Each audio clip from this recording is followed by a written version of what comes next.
Hi everyone, let me explain why smog came earlier this season in Pakistan. The statement that flood water, or mire water, in the context of wetlands, leads to increased evaporation is generally correct.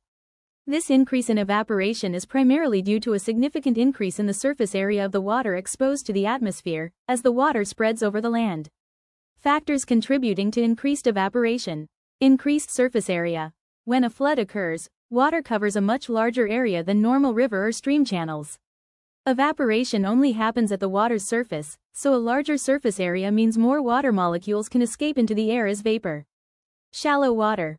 Floodwater is often relatively shallow and spread out. Shallow water heats up more quickly from solar energy than deep water, providing the extra energy needed for molecules to transition from liquid to gas. Exposure to wind and sun. Floodwaters are typically exposed to the atmosphere, allowing wind to replace the humid air layer immediately above the water surface with drier air, which further enhances the net evaporation rate. Water table rise. In areas like mires or salt-crusted soils, flooding raises the water table closer to the surface. This proximity allows for a constant supply of water via capillary action to the unsaturated zone near the surface, where it can evaporate more easily than water deep within the soil profile.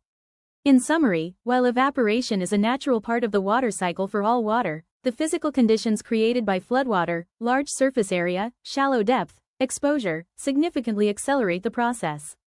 Flooding does not directly cause air condensation, rather, the atmospheric conditions that lead to flooding, high humidity and intense rainfall, are the main drivers of condensation. Flooding then significantly worsens air quality by releasing large amounts of pollutants into the air during and after the event. How flooding leads to more pollutants. Mobilization of contaminants. Floodwaters wash over land, picking up a wide range of contaminants from sources such as sewage systems, industrial sites, agricultural areas, and urban runoff. These include chemicals, hazardous materials, pesticides, oils, heavy metals, and industrial chemicals stored in facilities or present on the ground. Biological agents. Raw sewage introduces harmful bacteria, like E. coli and Salmonella, viruses, and parasites. Decomposition gases. Organic materials, such as animal carcasses and plant remains, decompose in the standing water, releasing gases like methane and hydrogen sulfide. Aerosolization and airborne transmission. Evaporation, drying. After floodwaters recede, the remaining sediments and debris dry out. The pollutants, e.g., heavy metals, fine particles, biological material, embedded in them become dust and are easily carried into the air as particulate matter by wind or human activity during cleanup. Indoor air quality. The high humidity in flooded buildings promotes the rapid growth of mold and mildew. Mold spores become airborne and can cause respiratory problems and allergic reactions. Studies have found that indoor air in flooded homes can have significantly higher concentrations of bacteria and fungi compared to non-flooded homes. Infrastructure damage. Flooding can damage gas lines, industrial facilities, and power systems, potentially leading to leaks and increased emissions from emergency generators and stalled traffic during the event. The role of condensation, water vapor. Warmer air can hold more water vapor. Climate change increases atmospheric temperatures, which, in turn, increases the amount of moisture the atmosphere can hold. This leads to more intense rainfall events and a higher risk of severe flooding.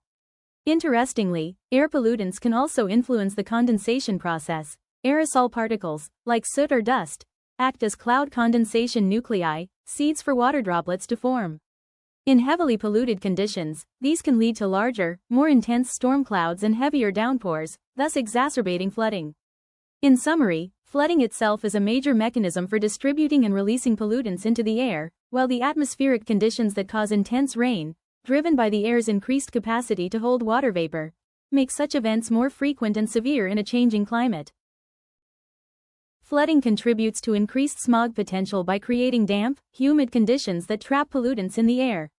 The moisture holds fine dust particles and other emissions, from vehicles, industry, and crop burning, closer to the ground for longer periods, exacerbating air pollution and leading to dense smog formation, especially during temperature inversions in cooler months.